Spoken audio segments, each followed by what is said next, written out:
नमस्कार प्यारे विद्यार्थियों, आज हम आपके लिए लेकर आए हैं एक नया टॉपिक त्रिकोणमितीय अनुपात। त्रिकोणमितीय अनुपात को इंग्लिश में बोलते हैं ट्रिग्नोमेट्रिक रेशोज। त्रिकोणमितीय अनुपात का मतलब है जैसे कि लंब, कर्ण, आधार, इनमें आपस में रिलेशन, जैसे लंब कर्ण में क्या रिलेशन लग रहा है, आधार कर्ण या लंब आधार, इनमें कौन सा रिलेशन लगता है। तो इनको समझने से पहले आपको समझना होगा सबसे पहले पाइथागोरस प्रमेय। एक प्रमेय चलती है अपनी पाइथागोरस प्रमेय, या इसको दूसरे नाम बौद्धायन प्रमेय के नाम से भी जाना जा सकता है। बौद्धायन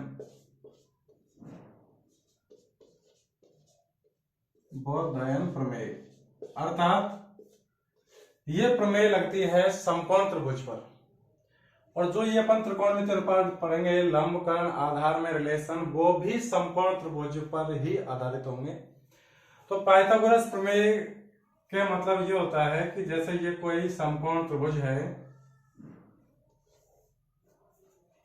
ये कोई समकोण त्रिभुज है और इसमें से किसी भी एक भुजा को, जैसे ये इसका नाम जैसे मान लीजिए पी क्यू आर, ये कोई समकोण त्रिभुज है जिसका नाम पी क्यू आर है, और जहां पे क्यू बिंदु पर ये 90 डिग्री का कोण बना हुआ है, तो आपको एक तो ये पी कोण और एक ये आर कोण, इनके आधार पर डिसाइड करना है।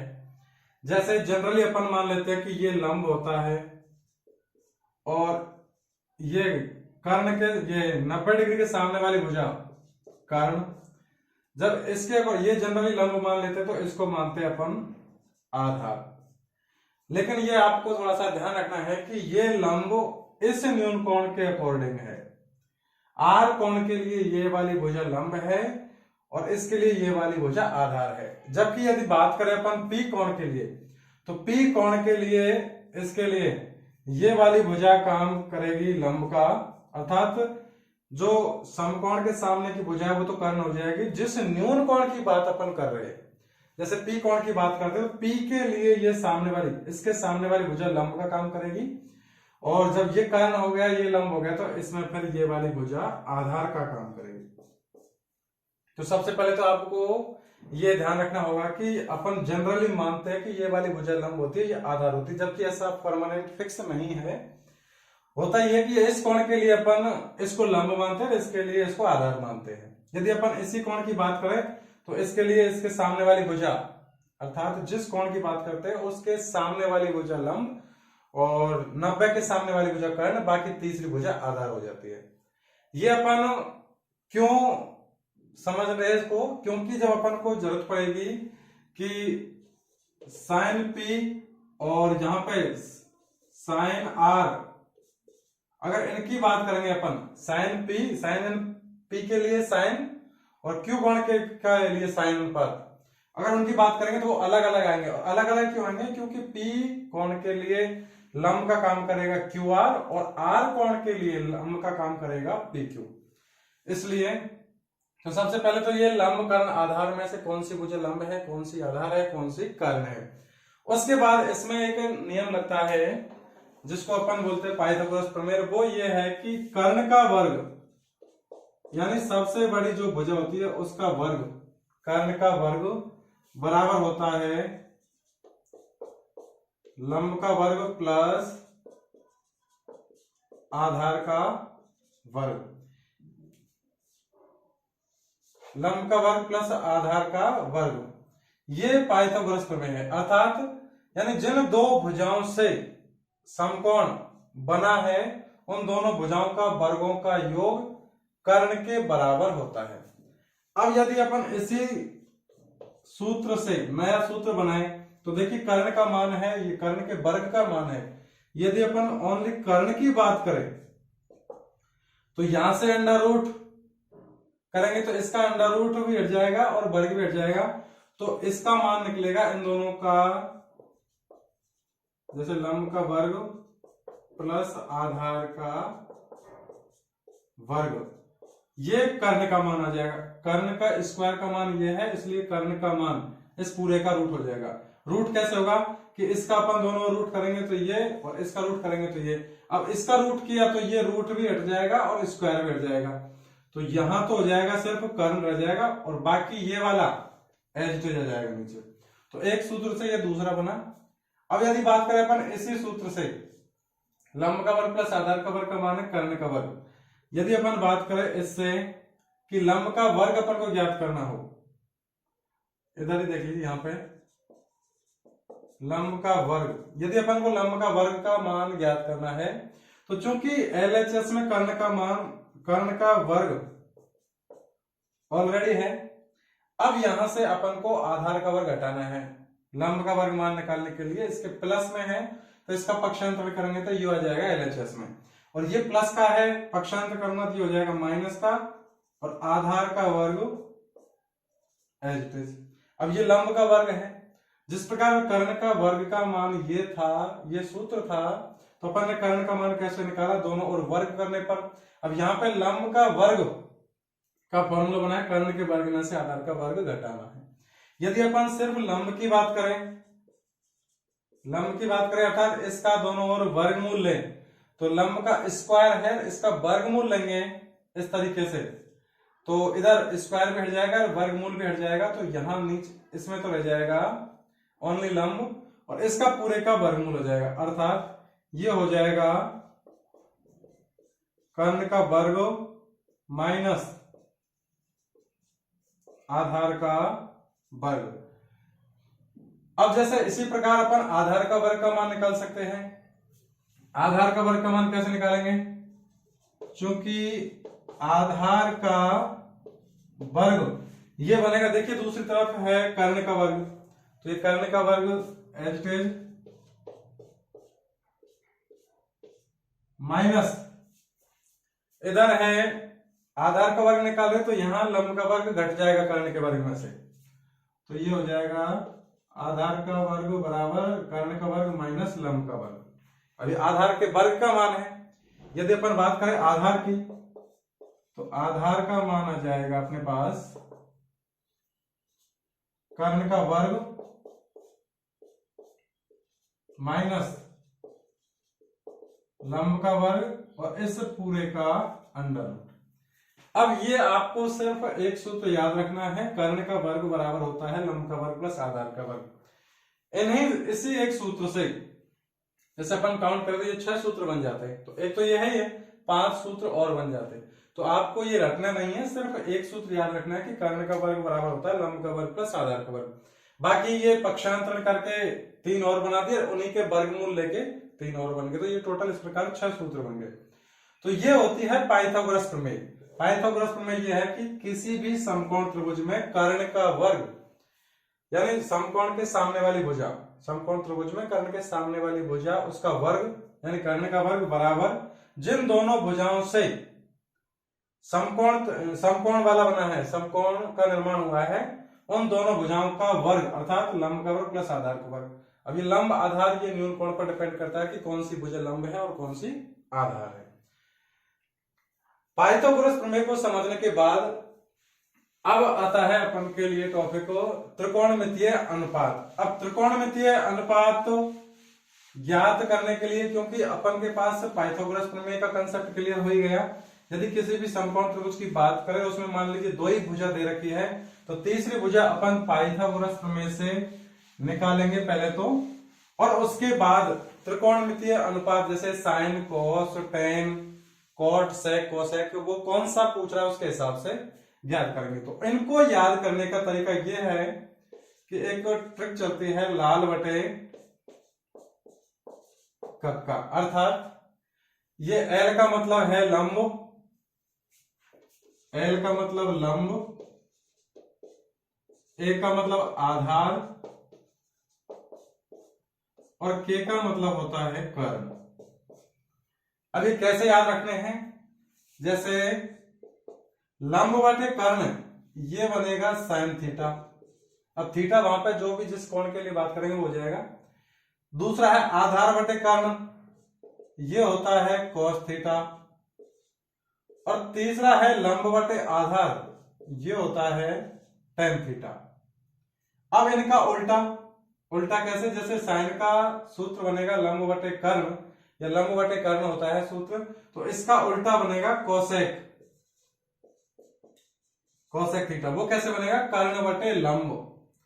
इसी प्रकार कॉस थीटा का सूत्र बना था आधार बटे कर्ण, तो इसका कॉस का उल्टा होता है यानी 1/, होता है सेक थीटा, वो बनेगा कर्ण बटे आधार।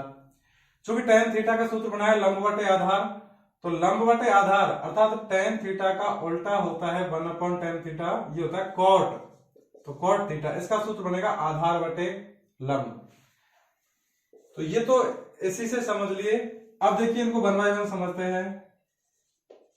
साइन थीटा, साइन थीटा बना लंब बटे कर्ण, तो लंब बटे कर्ण यानी लंब बटे कर्ण। अब चूंकि अपन ने इसी का उल्टा लिखा है कोसेक, तो कोसेक थीटा ये होता है इसका उल्टा, साइन का उल्टा यानी कर्ण बटे लंब, कर्ण बटे लंब। अब जैसे साइन का उल्टा होता है कोसेक और कोसेक का उल्टा होता है साइन, तो इनको एक बार ऐसे लिखिए, साइन थीटा बराबर होता है 1 कोसेक, या फिर कोसेक थीटा ये होता है 1 साइन थीटा। अब चूंकि साइन और कोसेक एक दूसरे के अपोजिट होते हैं, 1 होते हैं, इसलिए इन दोनों का गुणनफल sine theta dot cosec theta बराबर हो जाएगा 1। तो एक सूत्र आपने ये याद रखा साइन का, साइन बराबर होता है लंब बटे कर्ण, वो इस ट्रिक से याद हो जाएगा लंब बटे कर्ण से। और साइन का अपोजिट यानी 1 साइन होता है कोसेक, वो इसका उल्टा हो जाएगा, जो लंब बटे कर्ण है वो हो जाएगा कर्ण बटे लंब। दो सूत्र अब ये एक दूसरे के रिवर्स होते हैं, साइन रिवर्स का मतलब 1 सॉरी, साइन थीटा हो जाएगा 1 कोसेक या फिर कोसेक हो जाएगा 1 साइन। अब चूंकि ये एक दूसरे के 1 है, तो इन दोनों का गुणनफल ये 1 हो जाएगा। तो देखिए आपको सिर्फ एक सूत्र याद रखना है, साइन, साइन का सूत्र होता है लंब बटे कर्ण, साइन का 1 अर्थात जो साइन होता है लंब बटे कर्ण, उसका उल्टा होता है कर्ण बटे लंब, ये बन जाएगा कोसेक, एक से दूसरा बन गया कोसेक। और चूंकि साइन और कोसेक एक दूसरे के उल्टे हैं, 1 है, अर्थात साइन बराबर होता है 1 कोसेक और कोसेक होता है 1 साइन, तो इन दोनों का गुणनफल भी इसका मान 1 आ जाएगा। तो एक सूत्र से ये याद रखने हैं। अब चूंकि जैसे साइन और कोसेक से बने हैं, इसी प्रकार अपन को दूसरा याद रखना है कॉस और सेक। क्योंकि कॉस थीटा का सूत्र होता है आधार बटे कर्ण, और इसका कॉस का 1 यानी 1 कॉस हो जाएगा सेक थीटा, तो ये होता है कर्ण बटे आधार। तो चूंकि कॉस थीटा ये बन रहा है, यहां से ट्रिक से देखिए, आधार बटे कर्ण, आधार बटे कर्ण, और इसका 1 यानी कॉस का उल्टा होता है 1 कॉस सेक थीटा, तो ये बन जाएगा, देखिए सेक से यहाँ पे सेक बनेगा कर्ण बटे आधार, अर्थात जो a बटे के कॉस का मान था आधार बटे कर्ण, इसका उल्टा हो जाएगा k/a, अर्थात कर्ण बटे आधार। आधार और कर्ण एक दूसरे के 1 है, तो इसको ऐसे लिख सकते हैं अपन कि cos थीटा बराबर होता है 1 सेक थीटा, या फिर सेक थीटा होता है 1 cos थीटा। अब चूंकि cos और सेक एक दूसरे के 1 होते हैं, अर्थात इन दोनों का गुणनफल, इसलिए cos theta dot sec theta बराबर हो जाएगा 1। जैसे साइन और कोसेक एक दूसरे के 1 है, तो इनका गुणनफल 1 आ गया। इसी प्रकार कॉस और सेक एक दूसरे के 1 है, इसलिए इनका गुणनफल भी 1 आ गया। अब जैसे अपन ने इस लाल बटे कक्का से साइन, इसका अपोजिट 1 कोसेक, आधार बटे कर्ण कॉस थीटा, इसका 1 सेक थीटा। इसी प्रकार तीसरा पेयर बनता है लंब बटे आधार tan थीटा, तो इसके बाद आता है tan थीटा, वो होता है, इससे देखिए लंब बटे आधार, तो लंब बटे आधार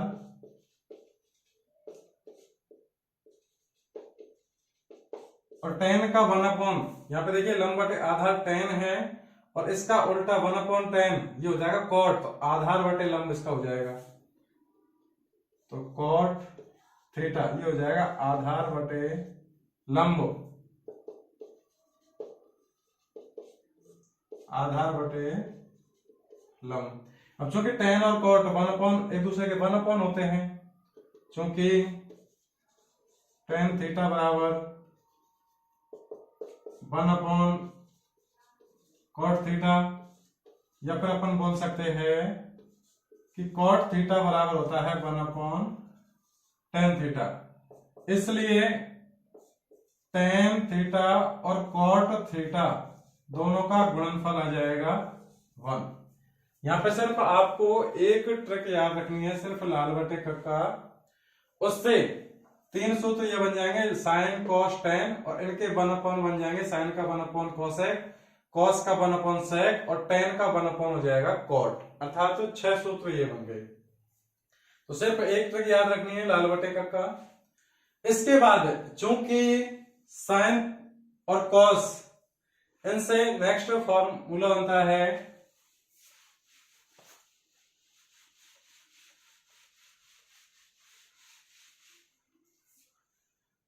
जो होता है tan थीटा। tan थीटा का फॉर्मूला बनता है sin theta upon cos theta, और चूंकि अपन ने पढ़ा है कि tan थीटा का 1/, होता है cot थीटा, तो इसलिए cot थीटा वो हो जाएगा इसका 1/, tan का 1/, तो 1/10, या फिर tan का होता है sin अपॉन cos, तो ये हो जाएगा cos थीटा बटे sin थीटा।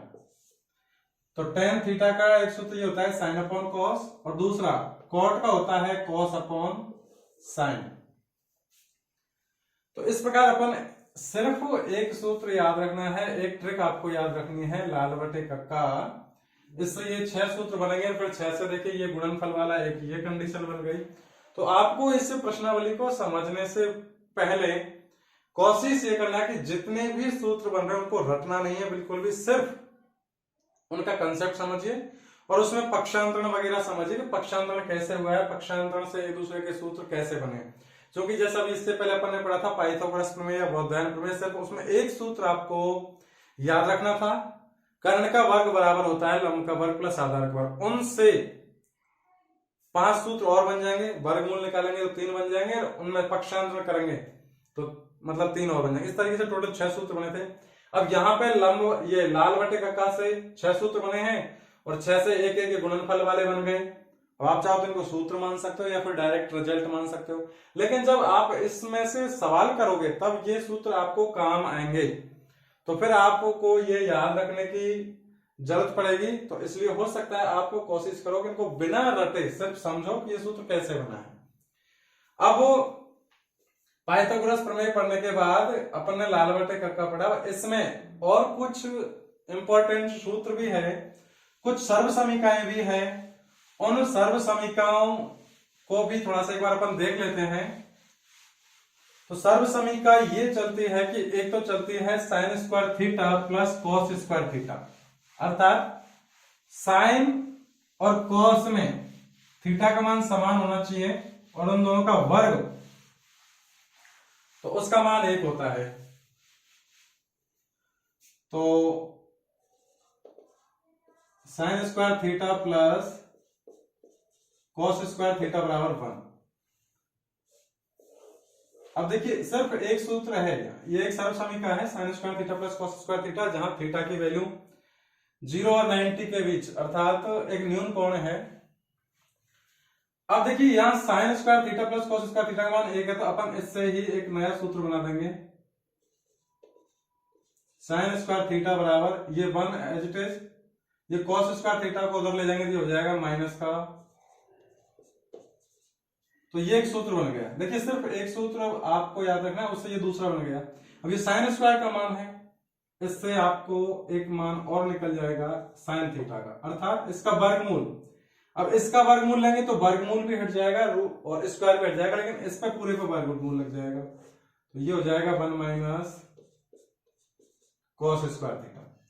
तो एक से ये 3 बन गए। अब इसी प्रकार जैसे अपन ने पहले साइन स्क्वायर का मान निकाला है, इसी प्रकार अपन कॉस स्क्वायर का मान निकाल सकते हैं। यहाँ कॉस स्क्वायर थीटा, यहां से देखिए कॉस स्क्वायर थीटा बराबर होगा 1, और ये साइन स्क्वायर थीटा का अपन पक्षांतरण करेंगे तो ये प्लस का उधर जाके माइनस का हो जाएगा, तो माइनस साइन स्क्वायर थीटा, अर्थात सूत्र बन गया कॉस स्क्वायर थीटा बराबर 1 माइनस साइन स्क्वायर थीटा।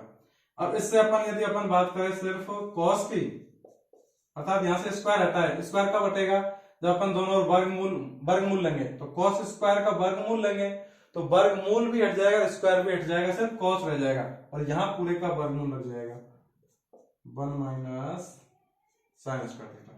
तो देखिए ये एक से ही अब ये 4 सूत्र और बन गए, तो एक से ही 5 हो गए टोटल।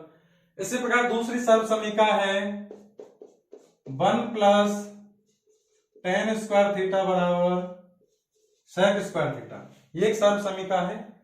अब देखिए इससे अपन tan का पक्षांतर करेंगे तो ये हो जाएगा sec स्क्वायर थीटा ऑलरेडी, या फिर पहले यहीं से एक फॉर्मूला बना लीजिए, 1 प्लस tan स्क्वायर बराबर होता है sec स्क्वायर थीटा, यहां से सिर्फ sec का मान निकाल लीजिए sec थीटा का, तो इसका स्क्वायर हटाया है, स्क्वायर कब हटेगा जब अपन दोनों ओर वर्गमूल लेंगे तब, तो यहां वर्गमूल भी लगेगा और स्क्वायर भी, दोनों हट जाएंगे, तो ये हो जाएगा sec थीटा का मान, और इधर पूरे पर रूट लग जाएगा, तो ये हो जाएगा 1 प्लस tan स्क्वायर थीटा का वर्गमूल, ये sec थीटा का मान आ जाएगा। अर्थात ऐसे बोल सकते हैं कि sec थीटा ये हो जाएगा under root 1 plus tan square theta. तो जैसे ये सूत्र है, इससे अपन ने इसी का वर्गमूल निकाल के ये बना लिया। अब यदि अपन इसका पक्षांतरण करें, पक्षांतरण कैसे, जैसे ये है sec स्क्वायर थीटा, ये tan का पक्षांतरण करेंगे tan स्क्वायर का, उधर ले जाऊंगा तो ये हो जाएगा माइनस का, तो sec square theta minus tan square theta, तो यहां पर इधर रह जाएगा सिर्फ एक, अर्थात ये एक सूत्र बन गया कि sec square theta minus tan square theta बराबर 1, अर्थात sec square theta minus tan square theta बराबर 1। तो सर्व समीका ये थी। इससे एक फॉर्मूला तो ये बनेगा कि अपन ने डायरेक्ट sec का मान निकाल लिया, तो वो आएगा अंडर रूट में 1 प्लस tan स्क्वायर, और दूसरा ये कि tan स्क्वायर का अपन पक्षांतर करेंगे तो यहाँ प्लस में है, पक्षांतर करूंगा तो माइनस में हो जाएगा, तो ये बनेगा sec square theta minus tan square theta, इधर रह जाएगा सिर्फ 1, तो इसको ऐसे बोल सकते हैं अपन कि sec square theta minus tan square theta बराबर 1। तो ये एक सर्व समीका थी, sin square plus cos square बराबर 1, ये एक सर्व समीका है। दूसरी सर्व समीका थी 1 प्लस tan स्क्वायर थीटा बराबर sec स्क्वायर थीटा। तीसरी सर्व समीका ये है कि 1 plus cot square theta, cot square theta इसका मान होता है cosec स्क्वायर थीटा के बराबर, अर्थात 1 प्लस cot स्क्वायर होता है cosec स्क्वायर। अब यहां से अपन पक्षांतर करके एक तो ये बना सकते हैं कि इसका स्क्वायर हटाएंगे तो सिर्फ cosec का मान निकालेंगे, तो cosec का मान तो ऐसे निकल जाएगा, ये 1 प्लस cot स्क्वायर थीटा है, इसका पूरे का वर्गमूल आ जाएगा। भाई अपन इस पैसे से स्क्वायर हटा देगा, स्क्वायर कब हटेगा जब दोनों ओर वर्गमूल लेंगे, और वर्गमूल लेंगे तो स्क्वायर पहले से है, वर्गमूल और लगाना है तो वर्गमूल भी हट जाएगा, स्क्वायर भी हट जाएगा, और यहाँ पे LHS में जो पूरी संख्या है 1 प्लस cot स्क्वायर, इस पूरे का वर्गमूल आ जाएगा। अब पक्षांतरण करके यहां से दूसरा फॉर्मूला क्या बनेगा, cosec square theta already RHS में है, अगर cot स्क्वायर का पक्षांतरण करूंगा RHS में लाऊंगा तो वो हो जाएगा माइनस का, अर्थात cosec square theta minus cot square theta बराबर, ये इधर रह जाएगा सिर्फ a, या फिर इसको थोड़ा सा अपन ऐसे लिख सकते हैं कि cosec square theta minus cot square theta बराबर 1। तो देखिए सूत्र गिने चुने हैं, आपको कुछ याद रखने, 1 2 3 मुश्किल से, 3 तो सर्वसमीका है, एक उनमें से याद रखना है लाल बटे कक्का से। तो उनमें से सूत्र निकलते चलेंगे, सिर्फ आपको समझना है कि ये सूत्र बना कैसे। अब वो कुछ तो ये सूत्र हैं त्रिकोणमितीय सारणी में। इसके बाद आती है एक सारणी जो आपको याद रखनी है, क्योंकि उसमें से सवाल बनता है कि किसी भी सवाल को आपको दे देगा साइन कॉस टेन में, और कुछ फिक्स मान दे देगा थीटा का, जैसे साइन 30, टेन 45, कॉस 90, टेन 45, सेक 90, इस तरीके से। तो वो मान भी आपको याद रखना है। एक सारणी है, सारणी कैसे थोड़ा सा आपको याद रखना है कि सबसे पहले तो आपको इस तरीके से sine theta, cos theta, tan theta, या फिर आप थीटा एक साथ लगा ले, ज्यादा बेस्ट रहेगा। Sine cos tan, cot,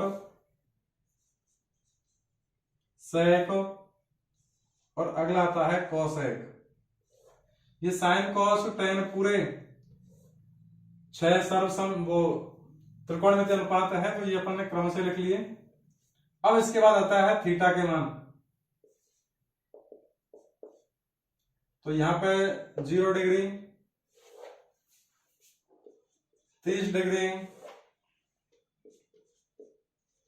45 degree, 60 degree और 90 डिग्री। इनका आपको क्रम थोड़ा सा याद रखना है, क्योंकि क्रम याद रखोगे तो ये सारणी आपको आसानी से याद हो जाएगी। कैसे हो जाएगी वो देखिए। एक तो पूछता है आपको डिग्री में मान, एक पूछता है रेडियन में भी पूछ लेता है।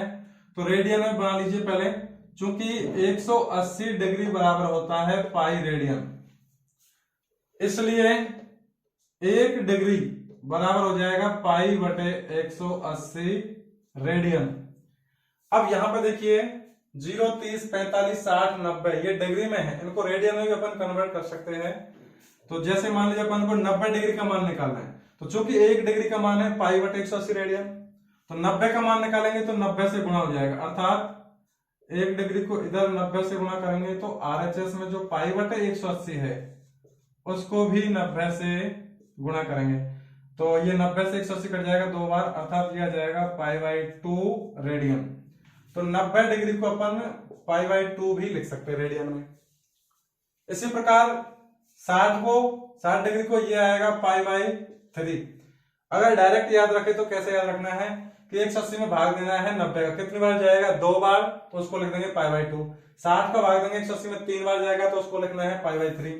45 का भाग देंगे तो ये जाएगा 4 बार, तो इसको लिखना है पाई बाई 4। और 30 का भाग देंगे 180 में तो ये 6 बार जाएगा, तो इसको लिखना है पाई बाई 6। और 0 को अपन 0 ही लिखेंगे रेडियन में भी। अब ये तो हो गए कि 0, 30, 45, 60, 90 ये डिग्री में, और इनको रेडियन में क्या लिखना है वो।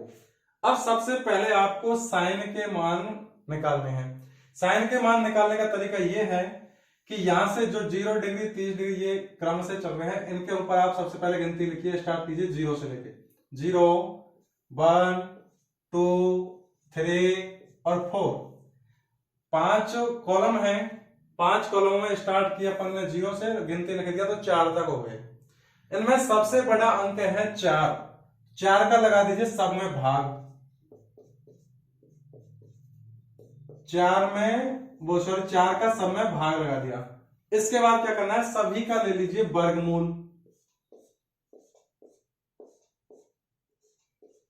ये अब देखिए 0 में अपन 4 का भाग देंगे तो 0 आएगा, 0 का वर्गमूल भी 0 होता है, अर्थात साइन का जो पहला मान है, साइन 0 का मान, वो हो जाएगा 0। इनसे अपन को ये साइन के मान आ जाएंगे पूरे। अब देखिए 1/4 है, इसका वर्गमूल लेंगे, इसको अपन लिख सकते हैं 1 का वर्गमूल ऊपर अलग और नीचे 4 का वर्गमूल अलग। अब 1 का वर्गमूल होता है 1 और 4 का वर्गमूल होता है 2, तो ये साइन 30 का मान हो गया। साइन 30 या pi by 6 sine pi by 6, इसका मान हो गया 1/2। अब यहाँ पे देखिए 2/4 अगले में, तो 2/4 कट रहे आपस में, 2 एकम 2, 2 दूनी 4, अर्थात रूट में रह गया 1/√2, मतलब 1/2 रूट में पूरा। अब ऊपर अपन 1 का वर्गमूल लेंगे और नीचे इसको अलग अलग कर लीजिए रूट को, तो 1 का वर्गमूल बटे 2 का वर्गमूल, 1 का वर्गमूल 1 ही होता है और 2 का वर्गमूल एज इट इज रहने दो क्योंकि पूरा पूरा वर्गमूल आएगा नहीं। तो ये हो गया साइन 45 का मान 1/√2। इसी प्रकार 3/4 का वर्गमूल, ये अगला मान आ जाएगा साइन का। तो चूंकि 3 का और 4 का वर्गमूल एक साथ दोनों पे वर्गमूल है, आप अलग अलग कर सकते हैं दोनों को, तो अंश का वर्गमूल अलग कर दिया, हर का वर्गमूल अलग कर दीजिए। अब देखिए √3 का वर्गमूल पूरा पूरा आएगा नहीं, तो इसको तो ऐसे रहने दो √3, और 4 का वर्गमूल पूरा पूरा आ जाएगा 2, अर्थात ये हो गया साइन 60 का मान या साइन π/3 का मान √3/2। इसी प्रकार अगला जो लास्ट मान है साइन 90 या साइन π/2, ये आ रहा है रूट में 4/4, तो 4 से 4 कट जाएगा, 1 बचेगा, 1 का वर्गमूल निकालेंगे तो वो आएगा 1। सिर्फ आपको ये मान याद रखना है साइन वाले 0, 30, 45, 60 और 90 के। इसके बाद कुछ नहीं करना, जो लास्ट के मान है इनको फर्स्ट में ले आओ, तो साइन 90 का मान है वो cos 0 का हो जाएगा, अर्थात ये सबसे लास्ट का सबसे पहले आ जाएगा, उससे पहले का इसके बाद वाला आ जाएगा, इसके बाद इससे पहले ये है तो ये यहां जाएगा, और इसके बाद ये 1/2 और इसके बाद है 0। कैसे याद रखना है? सबसे पहले आपको साइन के मान याद रखने हैं, 0, 1/2, 1/√2, √3/2 और 1, अर्थात साइन 0 का मान 0, साइन 30 का मान या साइन π/6 का मान 1/2, साइन 45 डिग्री का या साइन π/4 का मान 1/√2, साइन 60 या साइन π/3 इसका मान √3/2, और साइन 90 या साइन π/2 का मान हो जाएगा 1। इसके बाद क्या करना है, जो साइन 90 का मान था वो तो हो जाएगा cos 0 का, साइन 60 का मान है वो हो जाएगा cos 30 का, साइन 45 का वो cos 45 का, साइन 30 का है वो हो जाएगा cos 60 का, और साइन 0 का मान है वो हो जाएगा cos 90 का। कैसे?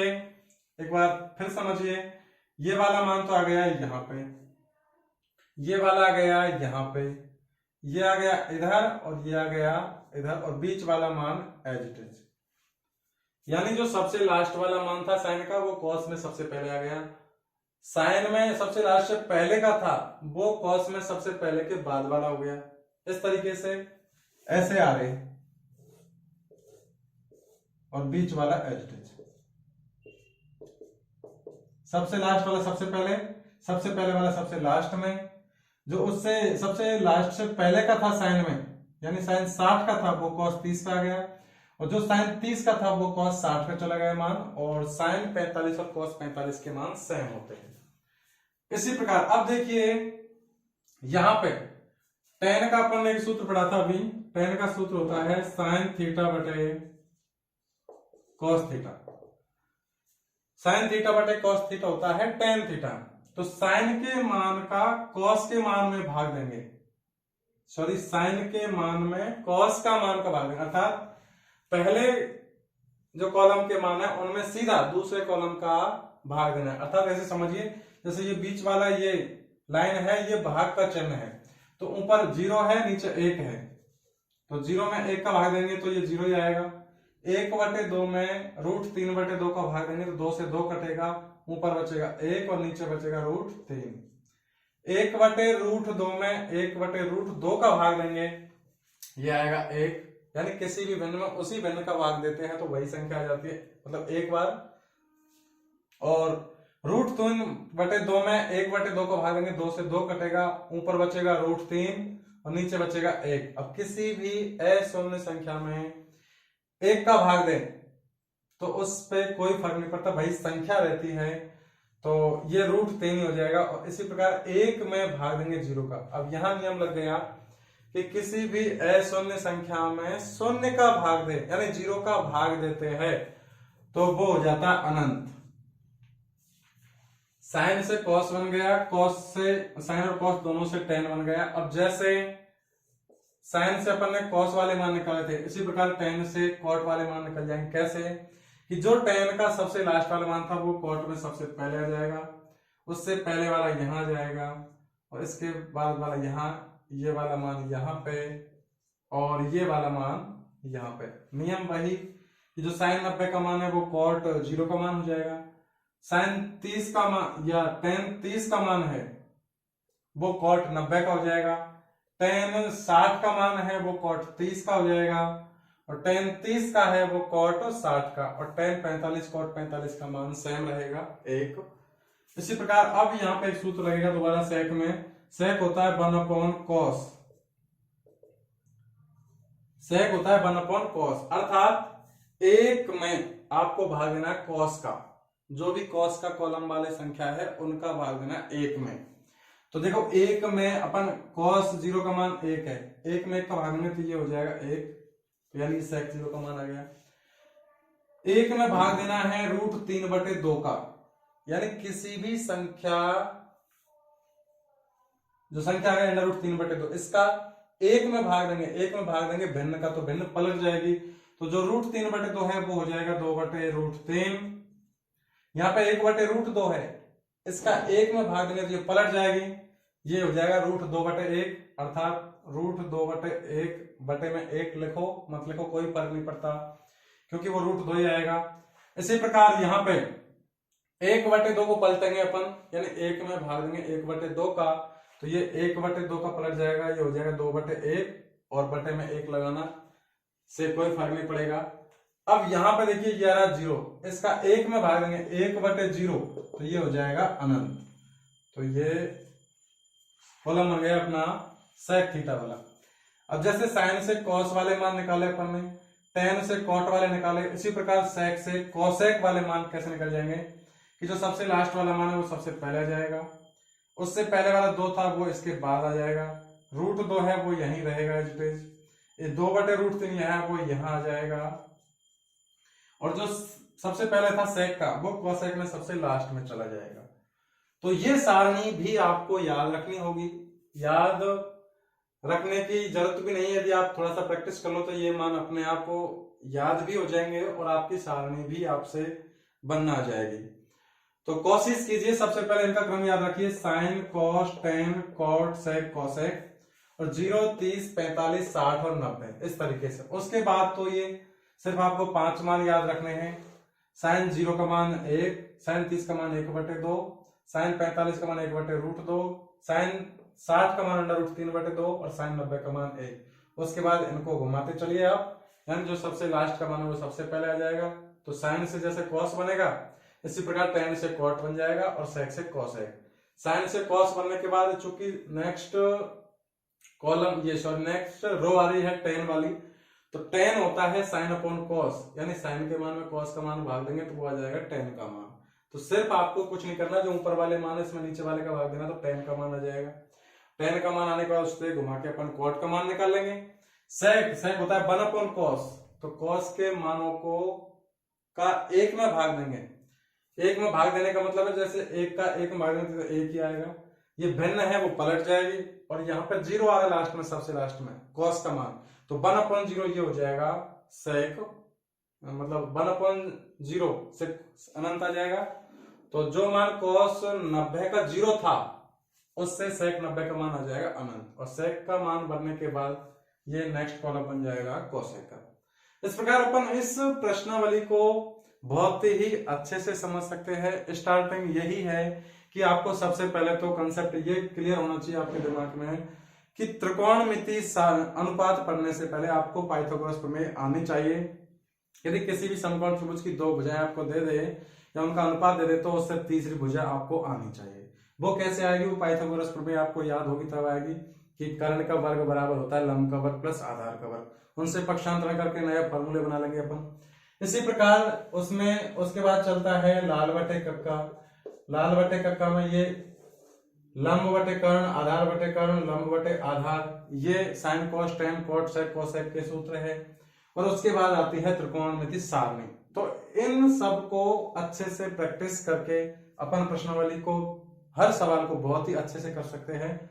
तो मिलते हैं नेक्स्ट वीडियो में, तब तक के लिए धन्यवाद। और